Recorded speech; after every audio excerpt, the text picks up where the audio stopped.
Katrina, I have sketched now all of these yellow lines on all of my edges. Can I just be done with sketching it now? Is that it? Not quite yet. Let's go ahead and label those lines, and you'll see why we need to label those here in a moment. Okay, well, in order to label lines, which is paramount to creating accurate measurements in RoofSnap, Yes.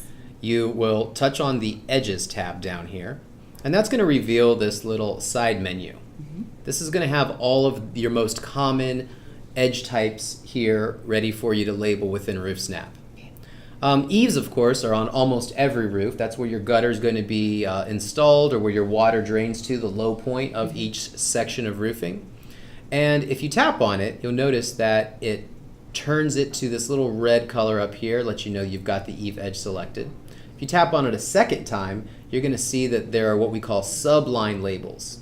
So I like to account for ice and water shield. So the eave edge is a measurement category that we use to account for drip edge or perhaps gutter apron. Gotcha. Any sort of transition metal or termination metal that you use at that roof edge. So any of those materials could Gutters, live in there. gutter toppers are also those sub-labels that would account for that measurement category. Great. When we tap now on that line, it turns it red and it applies those little words signifying those secondary sub-labels that we've added. Gotcha. It's pretty easy just to go around and tap on all of the eave edges.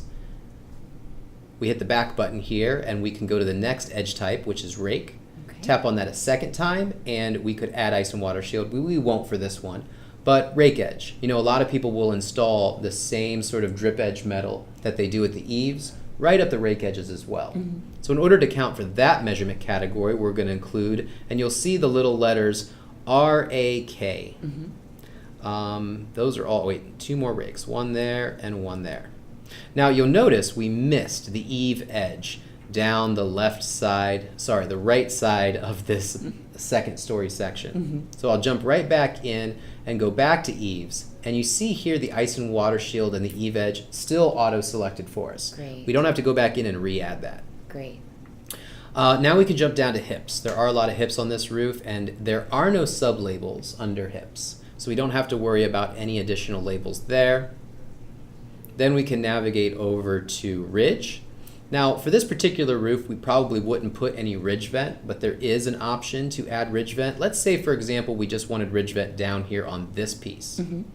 So we can highlight the ridge vent, select that ridge, immediately unhighlight the ridge vent, and then go and tap on this little ridge here in the middle. You'll notice I accidentally bumped that other hip. It's very easy to go back, select hip again, and just relabel that line. Perfect. And you know, before we kind of label the step and roof to wall material here, yeah, I think panning and zooming and getting in close on that line is going to help us a lot. Yeah, especially when these lines are so close together, it's a lot easier to label them. So let's zoom way in. Down here, we've got a little roof to wall flashing. This is a horizontal line where you might have, say, apron metal. Okay. So I'll switch back over to edges. I'll go to wall, tap on it a second time, and we can put in a little bit of ice and water shield and some apron flashing. Again, those are measurement categories to help calculate how much material we'll need later on when we're estimating in RoofSnap. Perfect. We can then switch over to step, tap on it a second time, grab ice and water shield and some step flashing, and tap on that line. Now we didn't get the last one here, so let's pan and zoom all the way up to the top. Switch back to edges, highlight step, you'll see our sub-labels are still selected for us, and then just tap on that line to give it a label. Perfect. Now from here, all of the lines are labeled, but we still don't have any pitch. So let's talk about that next. Yes, sounds good.